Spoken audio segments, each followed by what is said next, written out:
옛날 이야기는 재밌습니다. 아주 재밌지는 않더라도 편합니다.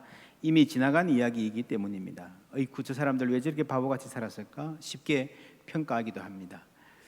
성경을 읽으면서 오래된 골동품을 보는 것처럼 쳐다보다가 그 이야기가 오늘의 나를 비추는 거울이라는 것을 알게 될 때에 지금까지 보지 못했던 내 모습을 말씀에서 발견하게 될 때가 있습니다. 이럴 때 우리는 불편하기도 하고 부담이 되기도 하고 도망가고 싶어지기도 합니다. 건강에 대한 강의를 들으면 알아두면 도움이 되는 지식을 얻는 기쁨이 있지만 때로 내 상태가 저런가 하면서 걱정이 되거나 불편해지기도 하고 내 생활 습관을 안 바꾸면 안 되겠다 하는 부담이 생기기도 합니다. 하나님의 말씀은 이것보다 더욱더 깊이 우리를 크게 불편하게 할 때가 있습니다. 그냥 옛날 이야기가 아니기 때문입니다. 특별히 예배 시간에 하나님의 존전에서 몰랐던 나의 모습을 발견하는 것은 당황스럽습니다. 하나님은 말씀을 통해서 우리를 흔드시기도 하시고 깨트리시기도 합니다. 그러면서 우리를 빚어 가시는 것입니다. 예배는, 설교는 우리를 불편하게 해야 합니다.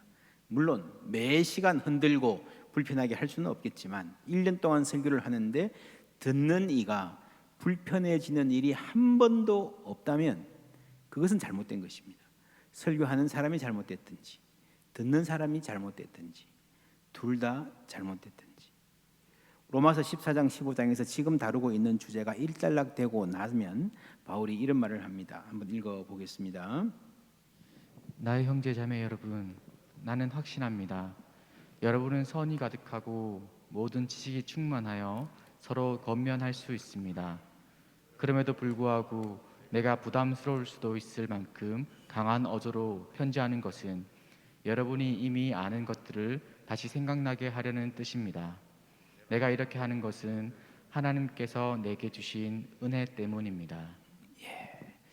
나름대로 성숙한 신앙을 가진 사람들인데 그럼에도 불구하고 부담스러울 수도 있을 만큼 강한 어조로 편지하는 것, 바울도 알고 있습니다. 이렇게 말하면 이분들이 굉장히 불편해할 것이다 알고 있는데 그럼에도 말합니다. 말해야 합니다. 무슨 말입니까? 지난주에 함께 들었습니다. 서로 받아들이라, 환영하라, 품어주라. 서로 다르다고 해서 비판하거나 업신여기지 말라. 어떤 문제를 갖고 그게 큰일 날 일인 것처럼 목소리를 높이지만 그게 그렇게 중요한 문제는 아닐 수도 있어. 맞고 틀리고 그런 게 아니야. 혹 틀린 쪽이 있다면 그게 너일 가능성이 많아. 듣기 힘든 말, 삼키기 힘든 말입니다. 오늘 말씀은 그러므로 이제부터는 우리가 그리스도인이 되었다면 서로 남을 심판하지 맙시다. 형제 자매 앞에 장애물이나 걸림돌을 놓지 않겠다고 결심하십시오. 목소리 높여서 남을 비판하지 않을 뿐 아니라 내 행동이, 내가 살아가는 방식이 장애물, 걸림돌이 될 수 있다는 것을 생각하라는 말입니다. 이 행동은, 남에게 걸림돌이라는 행동은 무슨 행동을 말할까요? 윤리적으로 나쁜 짓 아닙니다. 그런즉 너희의 자유가 믿음이 약한 자들에게 걸려 넘어지게 하는 걸림돌이 되지 않도록 조심하라. 똑같은 말이죠. 너희의 자유가. 이건 멋있는 행동입니다. 성숙한 신앙인의 성숙한 행동이라고 할 수도 있습니다. 그런데 신앙이 좋은 사람들이 자신의 자유를 행사하는 방식이 어떤 사람들을 걸려 넘어지게 하는 신앙에 상처를 주는 행위가 될 수 있다는 거죠. 나는 자유가 있어요. 이렇게 해도 되고 저렇게 해도 좋아요. 그러나 내 자유가 다른 사람들의 신앙에 상처를 준다면 그것은 자제해야 된다라는 말입니다. 오늘의 교회가 엄중하게 받아들여야 할 교훈입니다. 한국 교회가 몇 해째 목회직 대물림 문제로 진통을 겪고 있습니다. 성경의 정신으로나 교회 법으로나 옳지 않은 일이라고 저는 생각을 합니다. 그러나 어떤 분들은 불가피한 선택이다, 가능한 일이다 라고 말합니다. 혹 그분들의 입장을 받아들인다고 하더라도, 혹 인정한다 하더라도 그것이 많은 사람들의 상처를 두고 특별히 믿음이 약한 사람들을 흔들고 교회를 떠나게 하고 예수 믿는 신앙을 버리게 한다면, 약한 이들이 걸려 넘어지게 하는 걸림돌이 된다면 교회 지도자들이 택할 길은 아닌 것입니다. 물론 그 반대, 목회직 대물림에 대해서 반대하는 사람들도 조심해야 됩니다. 너무 강하게 비판하기보다는 옳고 그름을 분명하게 하지만 온유와 겸손한 태도로 스스로도 자기 의에 빠지지 않도록 그리스도 안에서 하나됨을 존중하는 태도를 가져야 할 것입니다. 원칙은 약한 자를 먼저 생각해야 된다는 겁니다. 특별히 믿음이 좋은 사람들은, 교회 지도자들, 교회 중심에 있는 사람들은 늘 믿음이 약한 자들을 우선순위에 두고 생각을 하라는 말입니다. 오늘 본문의 역사적 정황은 보수적 태도를 가진 그리스도인들이 약한 쪽이지만 사실 약하고 강함은 유동적입니다. 상황에 따라 바뀝니다. 지금은 교회의 젊은이들이 약한 이들이 많습니다. 여러분, 한국 교회가 많이 흔들리고 있는데 사실 신앙의 연수가 오래된 성도들은 좀처럼 흔들리지 않습니다. 그 사람들 몰라서 그러는 거야. 다 그런 거 아니야. 잘 알고 있습니다. 그런데 젊은이들 중에서 다 그렇지는 않지만 이게 밖에서 하도 공격하고 비난하고 그러니까요. 또 자기 또래 그룹에서, 특히 우리 자녀들은 자기 또래 그룹에서 기독교가 자꾸 이렇게 신임을 잃어가니까 아주 고민이 많아요. 옛날에 여러분 학교 가면 초등학교 운동장에 지구의라는 거 있었던 거 기억나십니까? 이렇게 뺑글뺑글 돌아가고, 사실 그게 빨리 돌아가면 좀 위험하지 않습니까? 안에 들어있는 아이들은요 재밌습니다. 약간 어지러워도 재밌어요. 근데 밖에 매달려 있는 애들은 너무 빨리 돌아가면 위험하죠. 근데 막 빨리 돌아가고 놓고 싶은데 막 아이들이 막 돌리고 그러면 어떻게 합니까? 안간 힘을 써서 매달려 있는 거예요. 안 떨어지려고. 저는 오늘날의 한국 교회가 그런 것 같아요. 이 중심에 있는 사람들은 큰 어려움을 못 느낍니다. 그냥 교회 생활하면 되죠.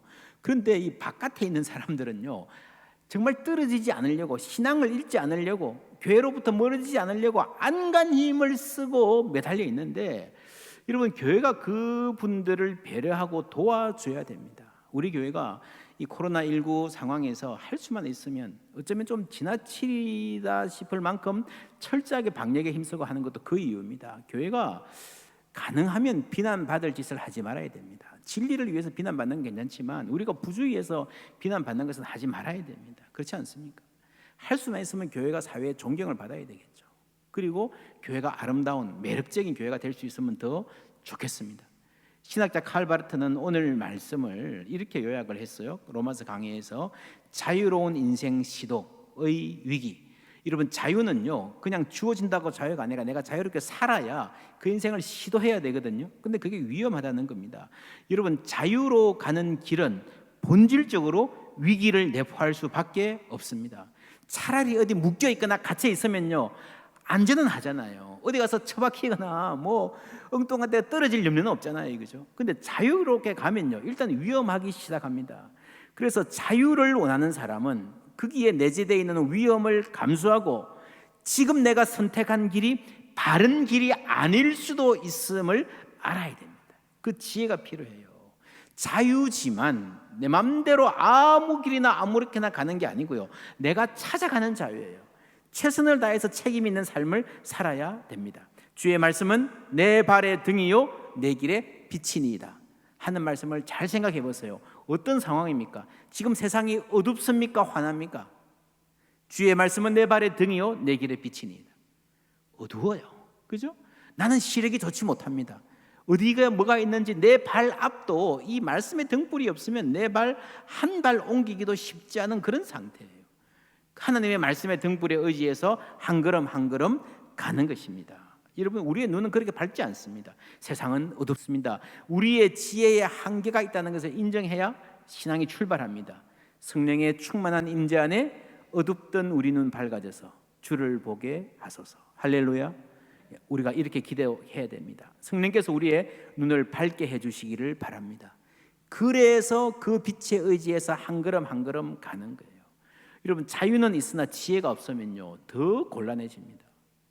더 큰일 날 수 있습니다.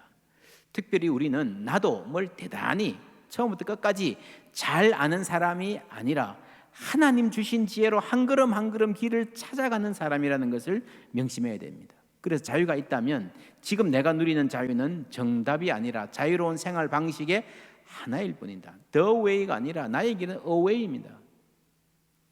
자유를 중요시하는 이들은 내가 선택한 방식이 정답이 아니라 가능한 하나의 방식임을 기억해야 된다. 그렇잖아요. 다른 사람은 나와 같은 자유로 다른 선택을 할 수도 있잖아요. 나의 자유로 타인의 자유를 침해하거나 억압하는 우를 조심해야 합니다. 갈라디아서 5장 13절 함께 읽습니다. 형제들아 너희가 자유를 위하여 부르심을 입었으나 그러나 그 자유로 육체의 기회를 삼지 말고 오직 사랑으로 서로 종노릇하라.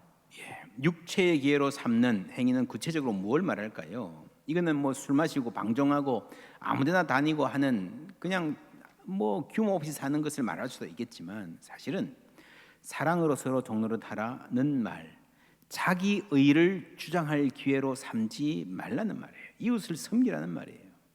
김영민이라고 하는 크리스천 철학자가 있습니다. 이분이 이런 내용의 책을 썼어요.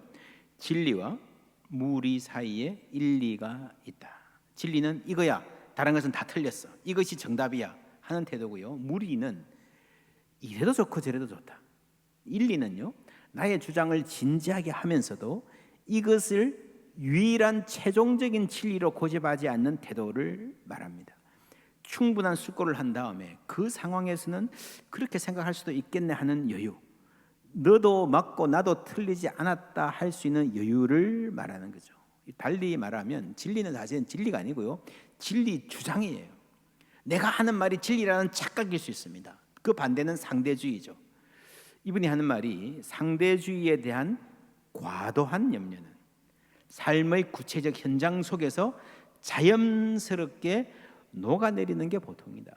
이게 무슨 말인가 하면요, 상대주의를 너무 염려할 필요가 없다는 말인데, 예를 들면 포스트 마든 학자들이 있잖아요. 그죠? 대단히 과격하게 모든 권위를 다 부정하고 극단적으로 상대주의로 가는 것 같지만, 사실은 현실에서요, 그래서 이런 교수들한테 학과장을 맡기거나 학장을 맡기놓으면요, 이분들도 그 체계 속에서 일해요. 대부분 다. 그래서 이게 아주 지나치게 리버럴한 사람들은 이론상으로만 리버럴 하지 실제로는 다를 수 있습니다. 그리고 이 포스트 마든의 학자들이요, 모든 권위를 다 무너뜨려야 된다 그러는데, 그 밑에 제자들이 선생님의 권위에 도전하면요, 자기도 화내요. 자기 방법에 또 다시 얽매이는 그런 학자들이 굉장히 많습니다.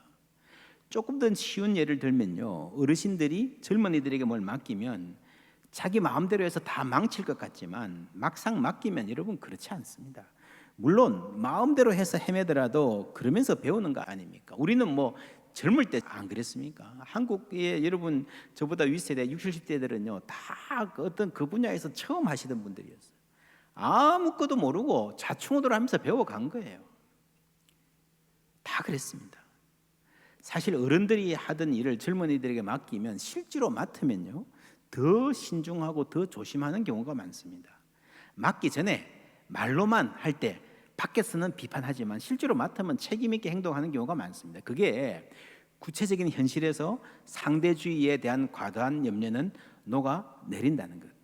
여러분, 상대주의가 과도하게 염려할 필요는 없지만 어느 정도 염려와 경계는 필요하다는 말이죠. 근데 여러분, 그 반대는요, 지난주에 그랬죠. 너무 엄격한 기준, 엄기준. 여러분, 너무 과도하게 상대주의를 경계하다가 그게 극단적인 상대주의의 길을 엽니다. 이 마더니즘의 특징인 거거든요. 이게 이 틀이 너무 강고하니까 오히려 더 반대로 가는 거예요. 집에서도 부모가 너무 지나치게 엄격하면 과격한 반항아가 나오잖아요. 어릴 때는 말 잘 듣는 것 같다가 너무 지나치게 엄격한 부모 밑에서는 오히려 더 이렇게 더 나가버리는 아이들이 나올 가능성이 많습니다. 여러분, 그래서 엄격한 기준을 가진 사람은 내 의견도 상대적이라는 사실을 놓쳐버리는 거예요. 그 틈을 비집고 상대주의가, 이 포스트 모던이 기생할 수 있습니다. 그래서 우리는 할 수만 있으면 소중한 진리를 지키기 위해서라도 좀 부드러워질 필요가 있어요. 할 수만 있으면 너는 틀렸어 라고 말하기보다, 나는 생각이 달라, 내게는 그것이 불편해, 나한테는 안 익숙해 라고 말하는 게 좋고요. 거기서 한 걸음 더 나아가서 서로를 이해하기 위해서 노력하는 것이 좋습니다. 저는 미국 장로교 PCUSA 교단에 상당 기간 있었는데, 그 교단은 목사고시가 어렵습니다. 논술 시험은 이렇게 목회의 구체적인 상황을 제시하고 답을 네가 목회하면 어떻게 할 거냐 쓰게 합니다. 단골 문제 중에 하나가 회중들 가운데에 찬송가에 나오는 찬송만 해야 된다, 오르간만 써야 된다라고 하는 그룹이 있고, 아니다, 아주 현대적인 밴드를 갖고 좀 이렇게 역동적으로 찬송해야 된다 하는 그룹이 있어서 갈등이 있습니다. 목사가 되면 어떻게 하실 겁니까? 하는 문제가 아주 자주 나왔어요. 그만큼 이게 교회를 많이 분열시키는 문제였습니다. 우리 교회도 가끔씩 찬송에 대한 의견을 표명해 오는 분들이 계십니다. 우리한테는 그게 익숙하지 않아서 힘들어요 하는 분들이 계시고요. 또 좀 더 신나게 역동적으로 찬송했으면 좋겠어요 하는 분들도 계실 겁니다. 저는 이렇게 말씀해 주시는 분들에게 감사합니다. 그렇지 않고요, 찬송가에 나오는 찬송만 해야 돼요, 다른 거는 틀렸어요, 또 어른들이 그렇게 고집하는 것은 잘못이에요 라고 말하는 것은 사실은 좋지 않다는 거 여러분 아실 겁니다. 나한테는 이게 좋은 것 같아요 라고 말하는 걸로 충분합니다. 제가 미국에서 교회를 개척해서 사역할 때 처음에는 젊은 사람들이 많았어요. 교회에 40대 되면 한두 분, 몇 가정의 부모님들은 계셨지만 대략 보통 성도들의 40대면 교회에서 어른이었습니다. 20, 30대가 가장 많았고요. 상당히 개방적인 예배를 드렸고 현대적인 찬양을 했습니다. 그런데 시간이 지나면서 점점 연세 드신 분들이 오기 시작하고요, 찬송을 힘들어하시고, 그래서 그분들 배려하면서 전체적인 기조는 유지하면서 조금씩 조율하면서 예배 드렸습니다. 그런 중에 어른들이 그런 말씀을 하세요. 우리도 이런 찬송에 좀 익숙해지면 은혜가 될 텐데 어떻게 방법이 없을까요?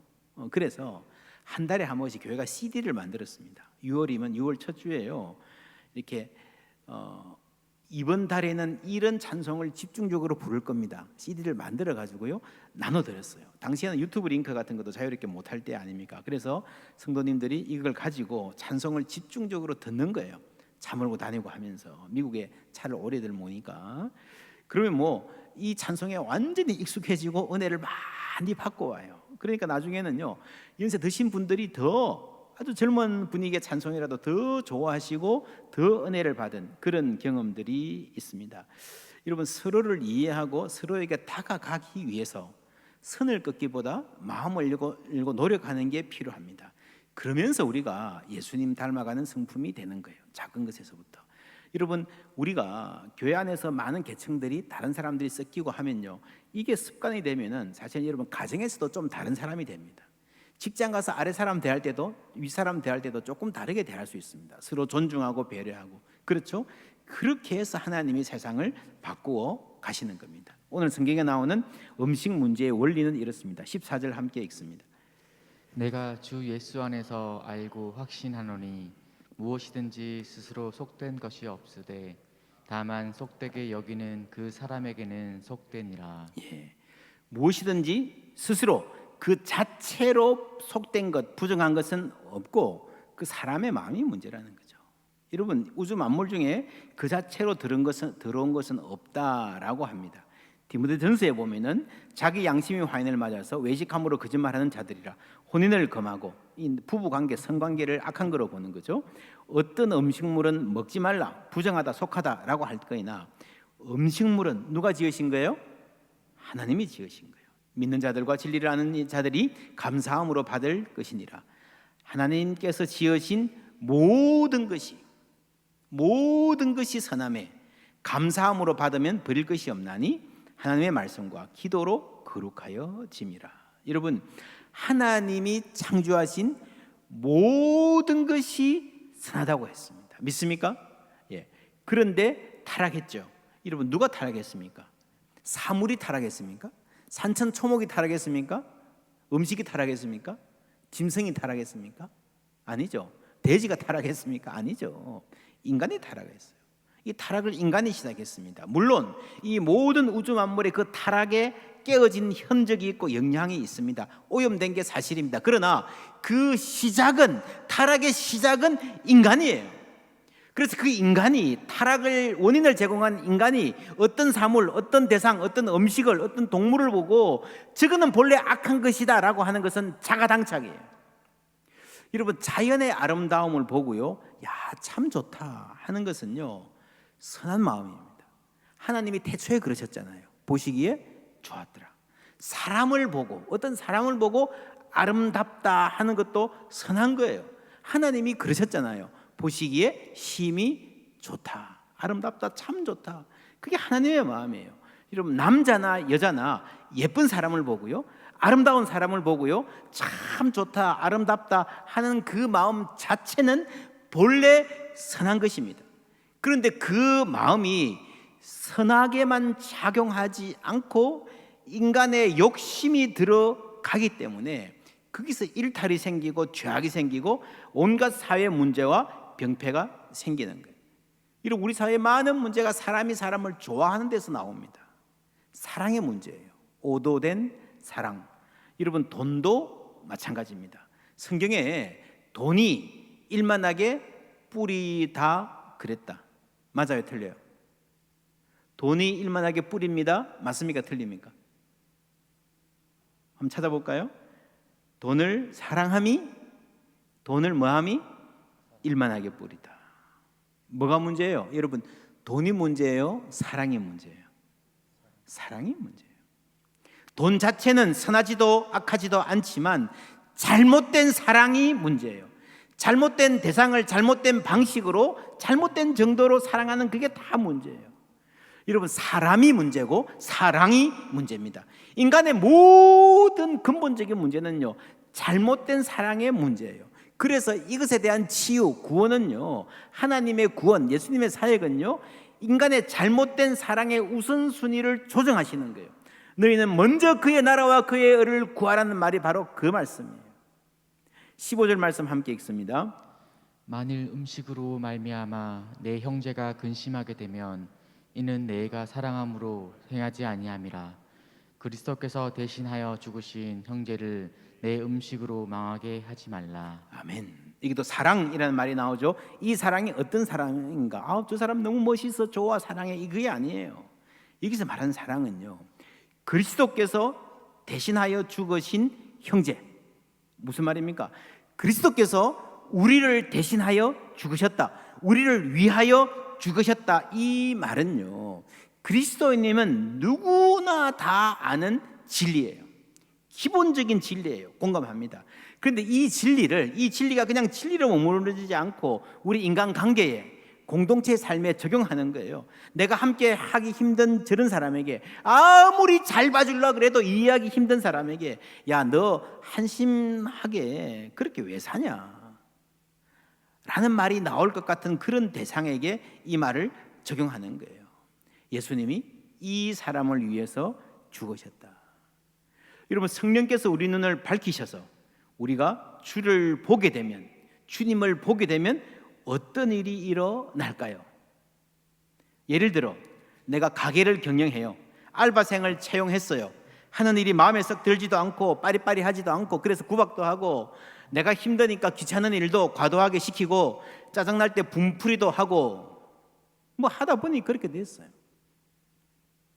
그런데 알고 보니 이 아이가 내가 정말로 존경하는 참으로 귀한 어떤 분의 딸이라면 이러면 어떻게 하시겠어요? 아이고, 내가 왜 몰랐지? 미리 좀 말하지. 바로 그 말이에요. 참 하찮아 보이는 사람인데, 사랑하기 힘든 사람인데, 사랑하려고 노력할 필요가 없는 것 같은 그런 사람인데, 예수님이 그 사람을 사랑하셨고 목숨을 주셨다는 거예요. 여러분, 성령의 임재로 우리 눈이 밝아지면 주님을 보게 되고, 나의 부족한 사랑을 보게 되고, 그리고 우리 이웃을, 다른 사람들을 주님의 눈으로 보게 되는 줄 믿습니다. 내가 보기에는 이 사람 참 하찮아요. 그런데 주님은 귀하다 하세요. 사랑한다 하세요. 그러면 우리는 어떻게 해야 됩니까? 나는 내가 보기에는 하찮은데 주님은 참 귀하다 그러면요, 우리는 어떻게 해야 됩니까? 둘 중에 하나입니다. 예수님을 거부하든지 그 사람을 받아들이든지. 여러분, 예수님만 받아들이고 그 사람을 거부할 수 있는 방법이 없다는 거예요. 17절 말씀 함께 읽습니다. 하나님의 나라는 먹는 것과 마시는 것이 아니요 오직 성령 안에 있는 의와 평강과 희락이라.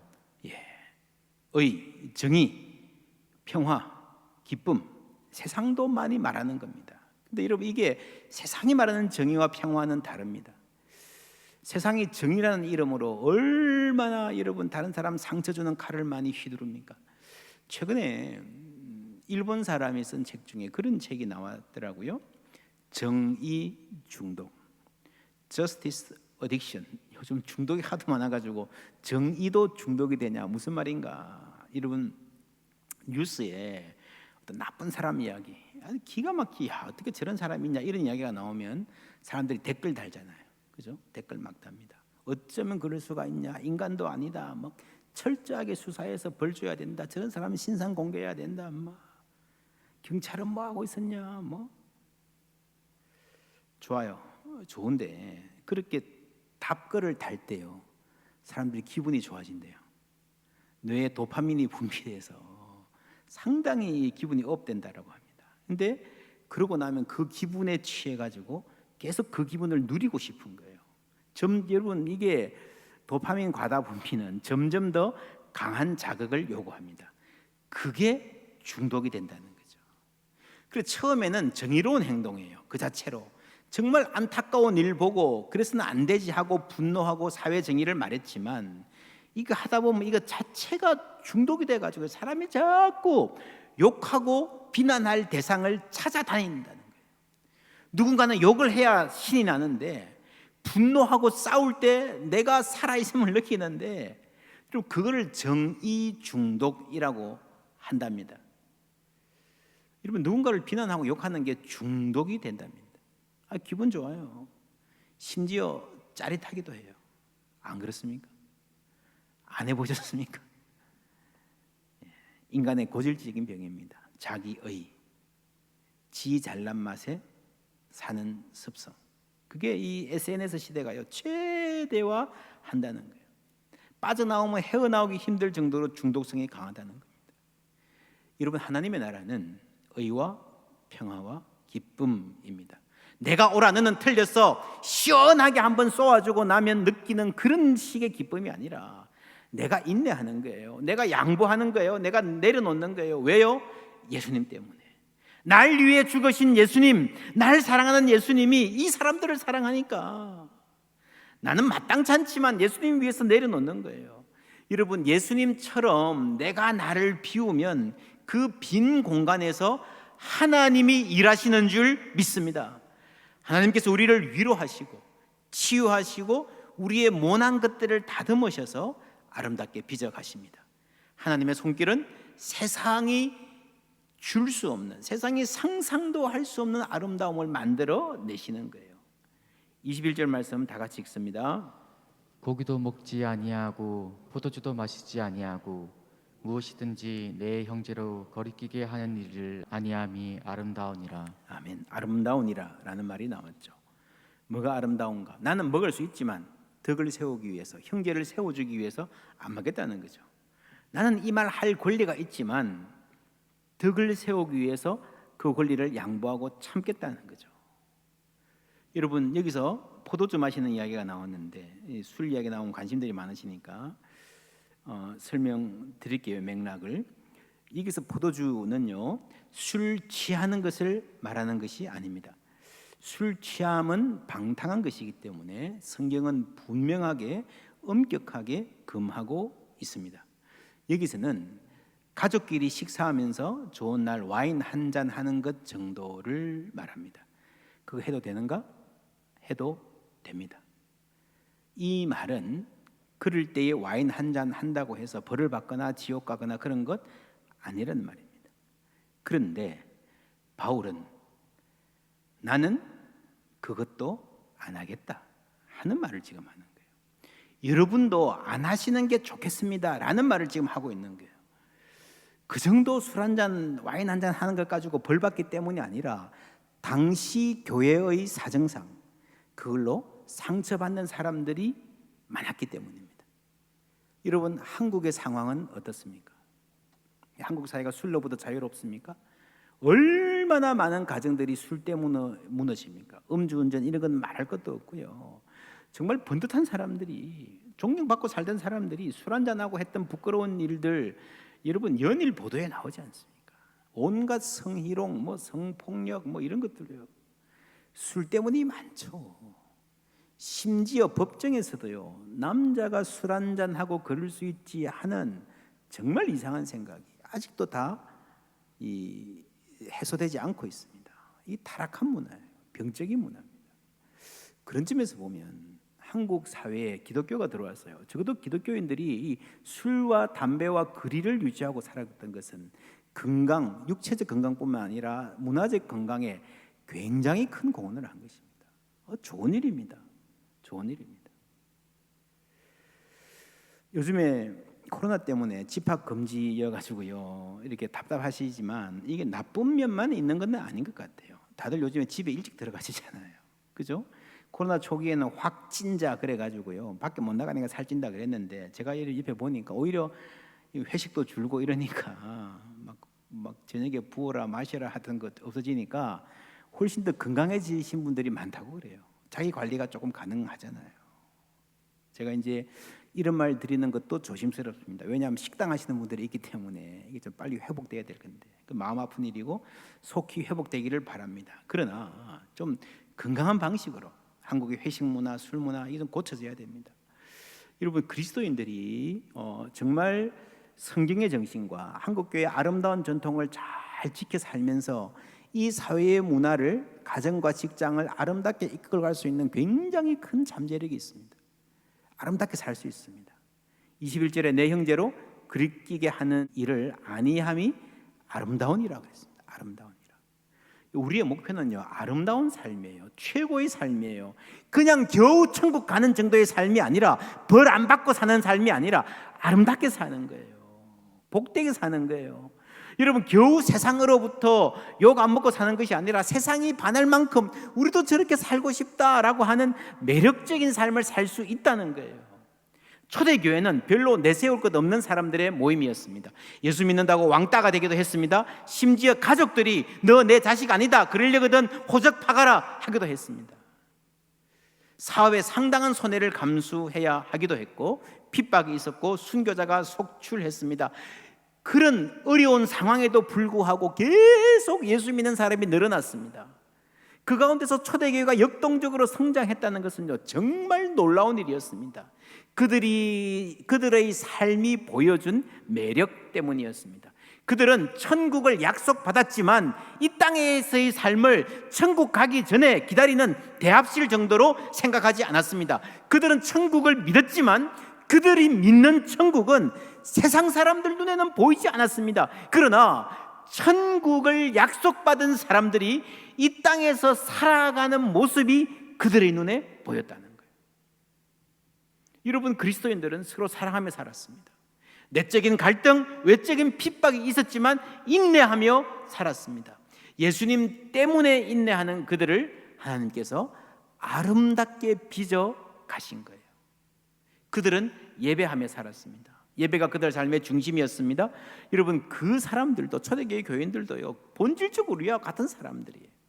이 복잡한 세상에 살다 보면, 부대끼며 살다 보면 누구나 삶의 초점이 흐려지고 내 건 내가 챙겨야지 하는 생각이 들고 이기적인 마음이 앞서고 마음이 거칠어지게 마련입니다. 그러나 하나님 앞에 예배할 때에 성령의 임재 가운데에 주를 보았습니다. 그 주님의 눈으로 나를 보고요, 주님의 눈으로 이웃을 보는 거예요. 그리고 서로 세워주는 겁니다. 여러분, 어떻게 서로 세워줍니까? 남의 삶을 세워줍니까? 말로? 그렇죠. 그런데 말로만 안 됩니다. 여러분, 사회생활 해보셨으면 알 거예요. 누군가를 세워주려면요, 내가 낮아져야 됩니다. 내가 내 의를 포기해야, 내가 내 잘난 것을 포기해야 누군가를 세워줄 수 있습니다. 그게 남의 삶의 디딤돌이 되어주는 거예요. 내가 밟혀주는 거예요. 여러분, 이 세상은요, 수없이 많은 거침돌이 존재하는 세상입니다. 여러분, 인생 살다가 이 사회에서 함께 달리다가 누가 넘어지면 주위에서 기뻐하잖아요. 그 동계올림픽 쇼트트랙 경기 여러분 봤던 기억 나십니까? 열심히 달리다가 어떤 다른 나라 팀이 쓰러지면요, 얼마나 우리 팀이 쓰러지면 안타까운데 다른 나라, 특히 일본 같은 나라 쓰러지면 막 얼마나 기분 좋아요. 저는 그거 저도 박수치고 이렇게 하다가 이게 어떻게 보면 우리 사회의 모습 아닌가. 수많은 걸림돌이 존재하고 그 걸림돌에 걸려 넘어지면 환호합니다. 다행이라 생각합니다. 그렇게 달리는 내가 쓰러져도요, 주위에 환호할 사람들이 굉장히 많은, 이게 이 세상 일 아닙니까? 그러한 사회를 살면서 그리스도인들은요, 서로의 삶의 걸림돌이 아닌 디딤돌이 되기를 애썼습니다. 내가 밟히더라도 나를 밟고 상대방이 서기를 원했습니다. 여러분, 누군가의 삶의 디딤돌이 되어 본 사람은 알 수 있습니다. 이게 예수님이 나를 위해 하신 일이구나. 할렐루야. 나를 의롭다 하시기 위해서 죄인이 되셨잖아요. 그게 밟히는 거예요. 우리가 이 정도 살았으면, 이 정도 예수 믿고 이 정도 성장했으면요, 틀림없이 내가 이 정도 오기 위해서, 나를 위해서 디딤돌이 되어준 분들이 있다 싶어요. 이제 우리가 누군가의 디딤돌이 되어주는 겁니다. 서로가 서로의 삶의 디딤돌이 되어주는 겁니다. 세상 모든 사람들이 자기 잘난 것 경쟁하느라 살지만, 예수 믿는 사람들은 서로를 세워주고 서로에게 디딤돌이 되어주면서 함께 성장해 가는 겁니다. 그 공동체 안에 참다운 의와 평화와 기쁨이 존재하는 거예요. 세상 사람들도 정의를 원하고 평화를 원하고 기쁨을 원했지만, 세상 사람들이 그렇게 갖고 싶어 했지만 달성하지 못했던 것들이, 그 아름다움이 여기에 있었던 것입니다. 저 사람들은 예수 믿는 것만 빼면 별 특별한 것도 없는데, 평범보다 못한데 정말 놀라운 삶을 살구나. 나도 저렇게 살고 싶다. 그래서 사람들이 복음에 마음을 열고 하나님의 사람이 되기 시작한 겁니다. 할렐루야. 동일한 하나님이 오늘 우리와도 함께 하시는 줄 믿습니다. 하나님만이 주실 수 있는 온전한 아름다운 평화, 그 기쁨 함께 누리시고 전하는, 평화 넘치는, 기쁨 넘치는 우리의 삶 되기를 주님의 이름으로 축원합니다.